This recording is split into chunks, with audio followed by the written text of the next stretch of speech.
This is the second interview of 5 Minutes with Professor Paul Moon, and this week's question is, who wrote the Treaty of Waitangi and why?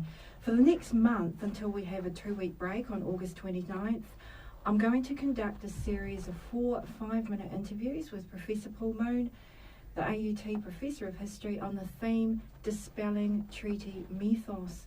Paul is internationally renowned as a Treaty of Waitangi expert, and his analyses on Waitangi Tribunal claims, decisions and reports have all been well documented by New Zealand media. He is the go-to historian for a treaty comment. The context and angle which frames this series, Dispelling Treaty Mythos, is deliberate. It is the recurrent treaty narratives that have been filtered through media to the general public and in turn have become tradition, custom, convention and belief, which I want to pierce open. There is a lot of myth-making about the treaty and its place in New Zealand history and society.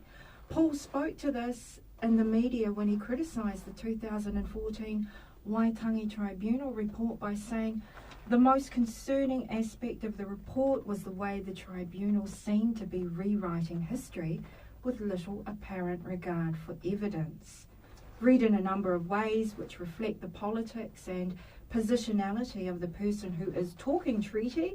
This is an 1840 historical agreement of sorts, penned on paper, signed by attendants, that is imagined to be a founding document of the country.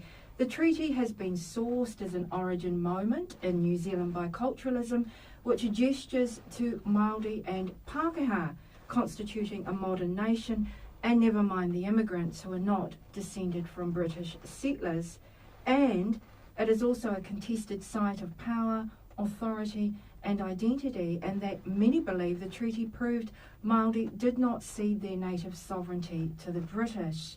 The one assertion that is constant above all others is that the treaty is woven into New Zealand national identity, and national identity, for that matter, is bound to the first people to settle the land, New Zealand Maori, who journeyed from eastern Polynesia and are considered the Indigenous people. Paul intimated around this in his book Encounters, The Creation of New Zealand, a History, where he wrote, at certain stages in the past, New Zealand national identity seemed a fairly clear-cut issue. For traditional Māori society, for example, national identity was not a consideration at all. Māori were a people of the land, and in the absence of any other culture, indeed in the absence of an awareness of any other culture, their identity went unquestioned. It was the great tide of European colonisation starting in the 19th century, together with the later waves of other cultural arrivals, that changed forever that certainty. This is 5 Minutes with Professor Paul Moon. Who wrote the Treaty of Waitangi and why? Right, well, I'll turn the question around a bit and start by looking at why was the treaty written. The British were aware of New Zealand from the beginning of the 18th century because they had access to some of Tasman's maps of the place. Cook arrived in the country in 1769, but from that point onwards the British had one continuous policy towards New Zealand from the end of the 18th and into the 19th century, which was don't get involved. It was a long way away, the country would cost a lot to administer, and there was no need for any sort of colonial presence in New Zealand.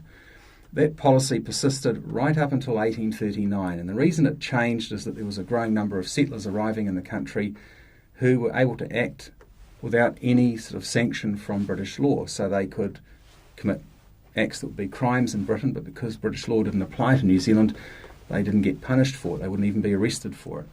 So Britain felt it had some form of obligation to cover its citizens living in New Zealand with British jurisdiction. The point that really became a tipping point for the British was when Edward Gibbon Wakefield, the head of the New Zealand Company, which was a land trading company, organised for shiploads of settlers to be sent to New Zealand to set up new colonies in the country. And the British government was very anxious about this. They knew of Wakefield's dubious reputation. They were concerned that he would exert too much influence in New Zealand at the expense of any efforts to impose British jurisdiction in the country. So in August 1839, the head of the Colonial Office, Sir James Stephen, issued some instructions, and those instructions were given to Captain William Hobson. And these were instructions for Hobson to go to New Zealand to sign a treaty with the chiefs.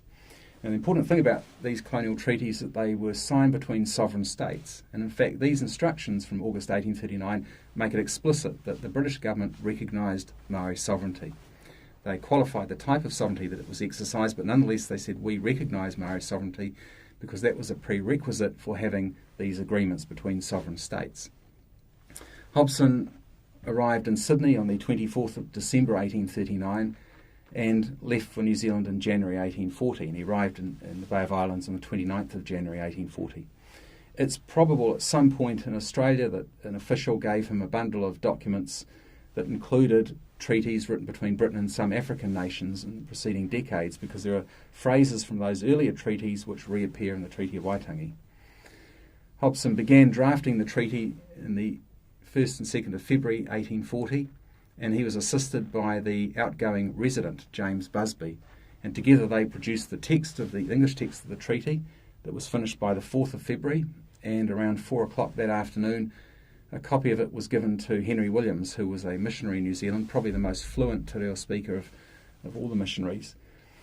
He translated it that evening, and by the 5th there were two versions, one in English, one in te reo, and they were both presented to the chiefs at Waitangi. There was about 4 hours of instruction on the treaty from Hobson and discussion with the chiefs, after which the chiefs were told, come back on the 7th and we'll sign it. They went back to where they were camped, and they decided that, most of them decided they were prepared to sign it. However, when Hobson wasn't present on the 6th, the following morning, they thought, well, we'll just leave. The missionaries interrupted them and said, no, wait, we'll go get Hobson. He was brought to shore from a ship, and the first signing took place on the 6th. But the signings went on for several months afterwards as copies of the document were circulated around the country.